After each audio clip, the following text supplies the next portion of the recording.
We have Steve Cardian on the line right now, former motorcycle police officer. Steve, thanks so much for chiming in here on one of these car chases. I'm sure that you have a lot of experience in this. Tell us about your experience with car chases. Yeah, Susan, many times police officers engage in police pursuits, and sometimes they're of a minor or insignificant nature with regard to vehicle traffic infractions, or they go all the way up to something as serious as drug offenses, homicides, robberies, burglaries, and so on and so forth. And the Los Angeles Police Department, they have a zero tolerance in regard to law enforcement pursuits or motor vehicle pursuits, and they'll follow you to the end of the earth. Tell us why, in your opinion, maybe there's no rhyme or reason to this, that the driver of the car that the police is pursuing doesn't pull over, doesn't think to themselves, look, I'm going to be caught. This never has an ending where the car gets away, either due to police pursuit or the media. Well, to them, they have a reason for running, whatever the justification is, whether they've committed a crime, whether there's contraband in the vehicle, whether they have done or been involved in some sort of criminal event, and the value of them trying to escape to them is worth more than the value of them getting caught. And Steve, we lost the signal of the chase. We're going to try to get it back. But as they're trying to evade police and not pulling over for whatever reason, they're racking up those charges as they go, putting a lot of people's lives in danger.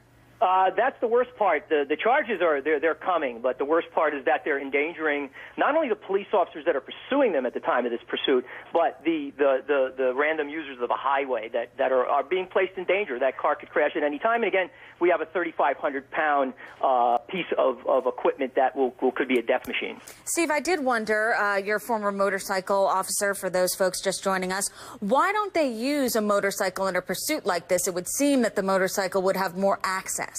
Yeah, I'm from the New York region. I rode the motorcycle in the summer months. No, they don't. To go engage in a high-speed pursuit, you have very little protection on a motorcycle. Other users of the highways don't or aren't allowed to see the vehicle. As a matter of fact, most agencies will only use marked cars as a lead car. All right, Steve, we appreciate your input on this. Stay put. My colleague Brooke is up next. Brooke Baldwin, a car chase underway in the Inland Empire area that's right outside of Los Angeles. That car speeding up to 100 miles per hour. Dangerous situation there. We're on top of it. Stay with HLN. We'll be right back.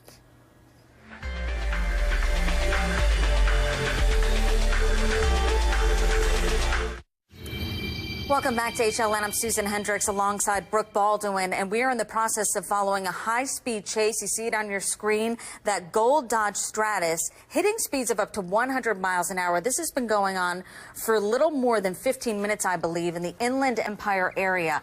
Live aerial shots from KABC. It's unclear whether the driver, male or female, at this point. We do know that the car has been weaving in and out of traffic, a cop close on its tail. We were speaking earlier with a former motorcycle cop, Steve Cardian, and right now I believe we have Wally Zines on the line. Wally, can you hear me? Yeah, hi, oh, Susan. Sorry about that. Mike, how are you? Thanks so much for calling in on this. We've covered these plenty times before in the past. Tell us what you see. What do you think? That's for sure. Well, we don't know right now. We're still trying to find out exactly what initiated this chase, but in California, it's gone through some of the areas of Ontario, and it's a Dodge Stratus, what we know now, and we don't know exactly if this guy's wanted, but we see him going on to the shoulder of the road now, and taking, looks like he might be taking an exit off, going on to, looks almost like an HOV type lane right now, Mike, Susan, but we... I'm sorry to interrupt. This happens so often. I believe we just cover it more often in the state of California. They must have something down in terms of, okay, another chase, this time either on the 10, the 405. Here's what we do. So what's the protocol? Basically, in California, the initiating agency will go ahead and notify the California Highway Patrol if they're going to be going onto the interstate. And having spoken and knowing members of the CHP, they have a mutual aid frequency, statewide mutual aid frequency. So as you go from one jurisdiction to another jurisdiction, they can be in contact with each other in rapid succession. So they know that a chase is coming their way. And many times, some of the radio stations there will also let people in the area know that a chase is in the area and to try to stay away from the area. But, you know, as we know, we've seen chases both on the interstates and also in in urban settings, Susan, where we see people come out to watch the chases. And the thing that always puzzles me, and we've talked about this before. People think that they can run from the police, but it's very seldom you can outrun a helicopter. We're getting this as courtesy of our affiliate KABC, but keep in mind that the California Highway Patrol and a lot of the other jurisdictions in California also have police helicopters that are there on the scene, coordinating the efforts between the air aviation unit and the units on the ground on where this person is going, how the traffic is ahead. Because these are very, very dangerous. Just this year, we've had 2 police officers killed during pursuits in the United States. And and it's very, very, very dangerous when they're trying to lay out spike strips or even just involving the chase. But it's dangerous to police officers and the citizens at large who are on the roads where these people are being chased. Hey, Mike, it's Brooke Baldwin, and I'm chiming in here with Susan. And know you were a police officer with MPD, with Metropolitan Police in D.C. Have you ever, A, been involved in a high-speed police chase like this, and B, what might be going through a police officer's mind as they are chasing this car, doing up to 100 miles an hour on a freeway? You're basically this moving target. What kind of safety checks are in place? What's going on? Well, I can tell you, when I was with MPD, I was involved in many chases. I was involved in one in particular that went from the D.C. area all the way up past Baltimore, almost to Philadelphia, for a serious felon. And but what the officers are trying to do, they're trying to keep an eyeball. You're going to have it right. You usually have a primary officer who initiated the chase. This looks not sure the jurisdiction. It looks almost like CHP, but can't tell. But they, as I said, with the mutual aid system that they have, they will let the officers along the way know that the chase is coming their way, exactly what roads they're on, if they're getting off on any secondary roads, frontage roads, and it's all a lot of it's coordinated from the person that has the eyeball, the officer who's right behind the vehicle, coordinated with the aviation units above. And this California Highway Patrol, if they get involved in a chase, different departments, let me point out, have different chase policies. But I can tell you that the California Highway Patrol, they have basically told me that if they get behind a car and are chasing it, that they're basically going to follow that car till the wheels fall off. We have seen other chases with involving LAPD and other jurisdictions where they say, okay, we're not sure if this person is armed. You always have to go on an assumption that this person driving this car, this man or woman, could be armed and dangerous, because why are they running from the police to begin with? Right. Usually because they're wanted for something. All right, Mike, hold on one second here. We're going to bring in Wally Zines, former NYPD hostage negotiator. Wally, we know, of course, this is a dangerous situation here, but it turns into something else when the person pulls off in small neighborhoods. Then it puts people who also try to get involved, maybe stop it themselves, in danger as well. Absolutely. You're absolutely right. Most of the time on the side streets, you don't know who's going to come out, what other vehicular traffic, if you have pedestrians, if the school's getting out, et cetera. But what's important is to know what we're dealing with. When we're dealing with these types of high pursuit chases, we have to think of what's in front of us, what's going to happen. And for example, Mike's absolutely right. Fortunately, on the highway, you have a little more safety in the sense that you're going in one direction. On the public streets, you have a problem with the, oncoming traffic and civilians. Now, in this particular chase that we have right now, we don't have a lot of intelligence, but that license plate is going to give the police departments that are involved in this a lot of information and a lot of intelligence, and they should be able to get something together on why. Let's cut you off just for a second. This is Brooke here. We're watching, I don't know if you're watching along with us, but it almost looked as though this car, this gold Dodge Stratus, was slowed, almost like they were stopping at a red light and obeying the traffic laws, and now this thing is continuing on. So we have a police officer looking about 20, 30 feet behind this car, slowing down at a stop. You can see one of the local news vans there next to that car as they're continuing along. So are you watching, and B, what might be going on right now?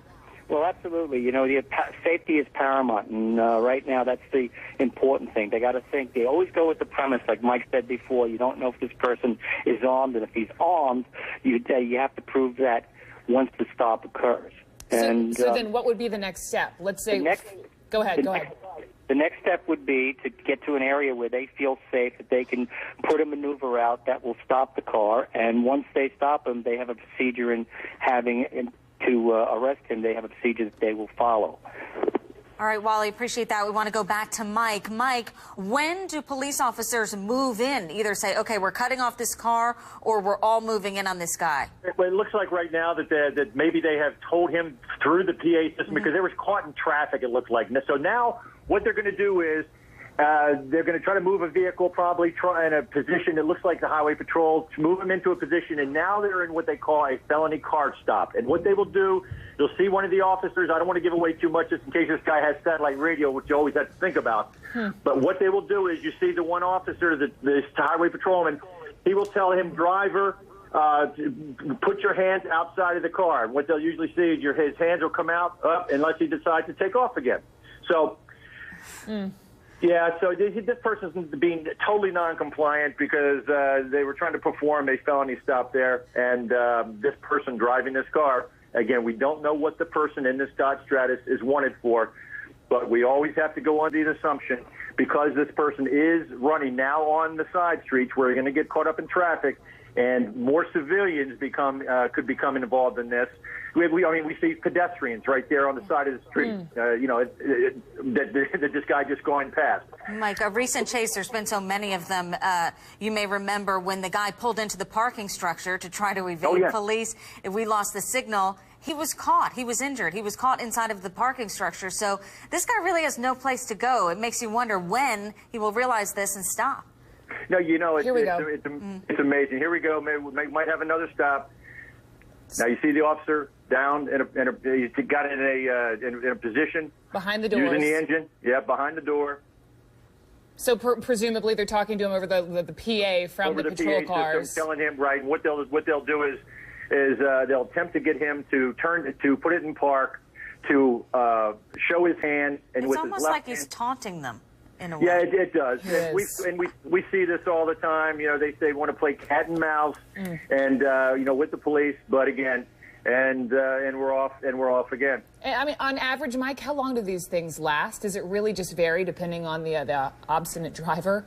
Yeah, we have seen these things go on for hours. It's basically how long the police are going to go ahead and chase, what the person may be wanted for, depending on the jurisdiction. Now, pulling over to the curb at this time. And you always have to think about other people on the side. Now, it looks like the person, we can see his hands. Arms up. Or her hands. Could it be a woman? It could even be a woman. We keep saying guy. It could be a woman. No, we've seen women. As I said here, we don't know if this is a man or a woman. It could very well be a woman. We've seen women about 2 months ago in a chase.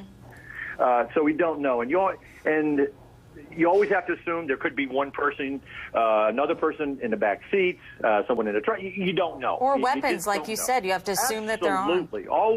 Always assuming that there's the possibility that this person is armed. Because why are they running? Are they wanted for something?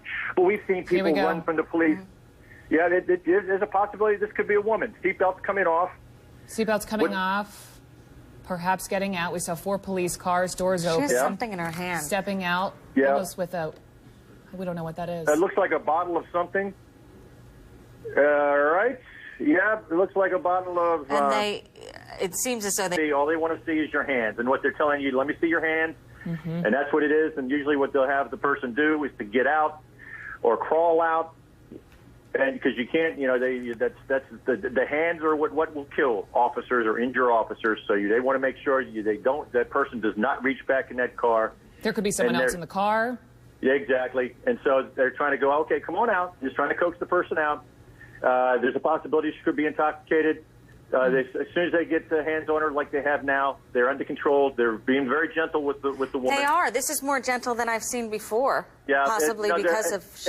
It looks like this woman could be, it looks elderly, could be altered mental status, could be alcohol involved. We don't know. And she's posing no threat to the officers, so they're just going to try to get her on the ground or go ahead and just get her cuffed. and end the control. That's all they're looking for, as the other officers have come around to the passenger side and cleared the vehicle. Amazing. This started right about, 25 minutes ago. It's lunchtime in L.A. We saw it go from the highway to what looked like secondary streets. We saw pedestrians on the sidewalks sort of watching, and here we go. It seems like it's coming to a culmination. These officers pulling this woman, presumably, out of the car, coaxing her into the police car. Mike Brooks, Wally Zines, Susan Hendricks, we thank you all for weighing in there. What a frightening situation for a lot of people in L.A., but thank goodness ended in the best way possible that could have happened, putting a lot of drivers' lives in danger. But we appreciate all of the expertise and input on this. A car chase, another one in the Inland Empire right outside of Los Angeles, coming to an end. A female driver there now in custody. All right. Thank you. All right, let's move on to a tense situation outside of a London mosque. Coinciding here, today is the 8th anniversary of